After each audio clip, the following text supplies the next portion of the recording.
ራሄልን እስር ቤት ውስጥ ሲጣደርጎ ገደላት ሮቤል እንግዲህ ባቢን ሊተባበረው የማያደርገውና የማይፈነቀለው ድንጋይ የለም። ምክንያቱም እቺ ሴትዮ ምን ፈልጋ ነው ወደ አንተ ህይወት የመጣችው? ለዛውም በገሃድ አልፈልግህም ደሃነ ብላ ሄደች ሴት ለምንድን ነው አሁን ወደ ህይወት የመጣችው? ምን ፈልጋ ነው የሚለው ነገር እንዴት አታስብም? እንዴትስ ነው የማታገናዝበው ሲለው ምንም ፈልጋ አይደለም የመጣችው ሀብታም ናት ብሎ አለ። ተው አትሳሳት ባቢ፣ እች ሴትዮ የሆነ የፈለገችው ነገር አለ። ምክንያቱም ሰይጣን እንደሆነች ተረድቷል ማለት ነው ሮቤል። ከዛም እውነትህን እኮ ነው፣ ግን ታዲያ እንዴት ነው ማወቅ የምችለው ምናምን ሲለው ገዳይ መሆኗ ሳይታወቅ በፊት ማለት ነው። ከዛም እሷ የሆነ ነገር እኮ ያስታውቃል። ሲጀመር አቶ ተስፋዬ ታግተው ማለት ነው የባቢ አባት ታግተው አቶ ግርማ አግቶት ታውቃለች፣ የታገተበትን ታውቃለች፣ አቶ ግርማ መጥፋቱንም ታውቃለች።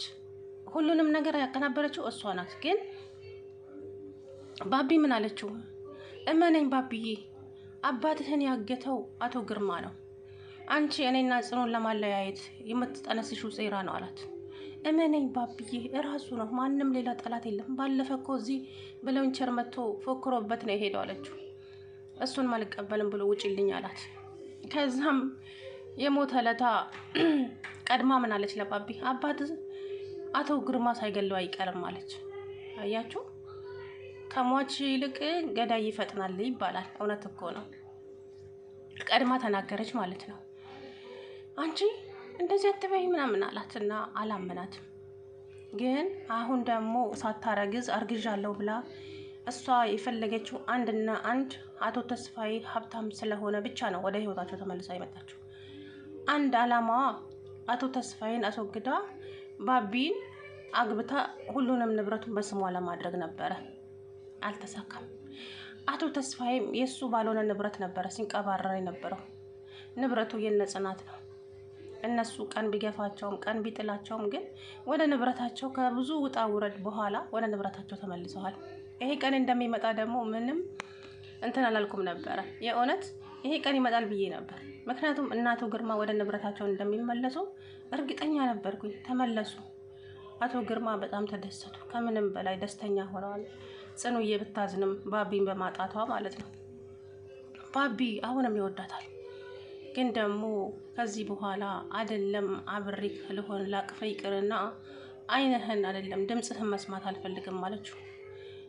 ለምን? በፊት እንኳ ያው ፎቶ ስለላከችለት ምንም እንትን አላለችም። ብታዝንም ግን አርግዤልታለሁ ስትላት ነው ውስጧ የደማው ጽናት። ባቢንም መንገድ ላይ ያገኘችውና እንግዲህ አረገዘችልህ አይደል አለችው። ምንም በቃ መናገር አልቻለም። ጽኑዬ እኔ እንደዚህ ብዬ ባስረዳሽም ልትረጅኝም አትችይም። ይቅርታዬንም እንደማትቀበይ አውቃለሁ። ግን ባለሽበት ሁሉ መልካሙን እመኝልሻለሁ። እኔ ላንቺ የምሆን ሰው አይደለሁም ማለት። ሰላም አለይኩም ወራህመቱላሂ ወበረካቱ። ድና የተከበራችሁ ቻናሌ ቤተሰቦች እንዴት ናቸው? እኔ ያለው አልሐምዱሊላህ። እንግዲህ ጽኑና ባቢ ይታረቁ ይሆን? የእውነት እንጃ። ሮቤልም ስለማንነቱ ሲነግራት ብሌን አበደች። እንዴት እንደዚህ ታደርጋለህ ብላ እንዴት እኔ እኮ በፍቅር ነበር የቀረብኩ። አንተ ለካ በገንዘብ ተልከህ ነው ወደ እኔ የመጣኸው። እኔና ለዛውም ከእህቴ ጋር ልታለያየን። እኔ እኮ እሱን አንቺን ሳላፈቅር በፊት ነበረ። አንቺን ሳፈቅር ግን ሁሉንም ነገር ታውኩት አላት። እኔ የተቀበልኩትንም ገንዘብ ለራሄል መልሼላታለሁ አላት። ማነው ሮቤል ሂድልኝ፣ አይንህን ማየት አልፈልግም አለችው። ከዛ እነሱ ሲጨቃጨቁ የብሌን እናት ሰማች። ከዚህ በኋላ ልጅ ያጠገብ ብትደርስ እኔ ነኝ ስታደርግ የሚገልህ። ለመሆኑ ምን ብላ ላከችክ? ያቺ ራሄል ነች ላከች። አውቃለሁ፣ ብዙ ጊዜ አይቻለሁ ከራሄል ጋራ። ልጄን ምን አደርግ ብላ ነው ላከችክ? ኧረ እኔ ምንም ጓደኛዋ ነኝ አለ። ከዚህ በኋላ አጠገቧ ባገኘህ ምናምን ብላ ዛተችበት። ባቢም እንግዲህ ራሄልን የአባቷን ገዳይ መሆኑን ሲያውቅ አበደ። እስር ቤት ሄዶ እሷ ቀብረር ብላ እስር ቤት ውስጥ እንኳን ያለች አይመስላትም። እናቴ አሁንም ዛቻዋን እንደ ቀጠለ ነው። እመነኝ አለች። እኔ የትም ቢሆን የት ምንም የሚያግደኝ ነገር የለም። ህይወታችሁን የማመሰቃቀለው ወይ አንተን ወይ ጽናትን ህይወታቸውን ነጥቃቸዋለሁ። እንደዚህማ ሁሉን ነገር አሳጥታችሁኝ በደስታ አትኖሩም ሁለታችሁም። ምክንያቱም እኔ አንተን ወድጅክ ወይ አፍቅሬክ አይደለም። እኔ እናንተ ሀብታም ስለሆናችሁ ብቻ ነው ወደ ንብረታችሁ የመጣሁት አለች በገሃድ። ከሃዲ ሰው ምን አይነት ሰው እንደሆነች አላውቅም የእውነት። እና እኔ የሰው እንባ፣ የሰው ሀዘን፣ የሰው ስቃይ በጣም ያስደስተኛል አለች። ስለዚህ ህይወታችሁን በሙሉ ደስተኛ እንዳትሆኑ አድርጌ ነው የማኖራችሁ። አቶ ግርማ ላይም እንደዛው ዛተችበት። ባቢም በዚህ ሰዓት አሁን አንድ ነገር ብቻ ልጠይቅሽ፣ አርግዘሻል ወይስ አላረገሽም? ከት ብላ ሳቀችና እሱን ከ9 ወር በኋላ የምታየው ይሆናል አለችው። ከዛም አሁን ግን አንተና ጽኑ አንድ ላይ ይኖራሉ ብላችሁ እንደው ተሳስተሃል፣ ህይወትህን ሲኦል ነው የማደርገው አለችው። ከዛም ሲጥ አድርጎ ጉሮሯን አንቆ ነፍሷን ላይ ያወጣት ነበረ። መርማሪው ደረሰና ምን እያደረክ ነው አለና መንጭቆ አወጣው። ከዛ በኋላ ራሄል ሰራልሃለሁ ባቢ ጠብቀኛለች። ከዛም ጽኑ መጣች። ጽኑ እስር ቤት መጣችና እንዴት ነሽ ራሄል አለች። ውይ ጽኑ እኔ እኮ መተስ ትጠይቀኛለሽ ብዬም አልገመትኩም ነበር አለች እየተሞላቀቀች። አደል አለቻት። ግን እንዴት ነሽ ጽኑ? ያንን ፎቶ ግን ስታዩ ምን ተሰማሽ አለቻት። አያችሁ ውስጧን ልታደማት ማለት ነው። አንቺ ግን ምን አይነት ሴት ነሽ? ምን አይነት ጨካኝ ነሽ? ጨካኝ ገና መቼ አየሽና አለቻት። ገና መቼ አየሽና? ይሄማ ገና በትንሹ ጅማሬ ነው አለቻት። ጽኑ ግን እውነት ለምን እኔና ባቢን እንደዚህ ማድረግ አስፈለገ?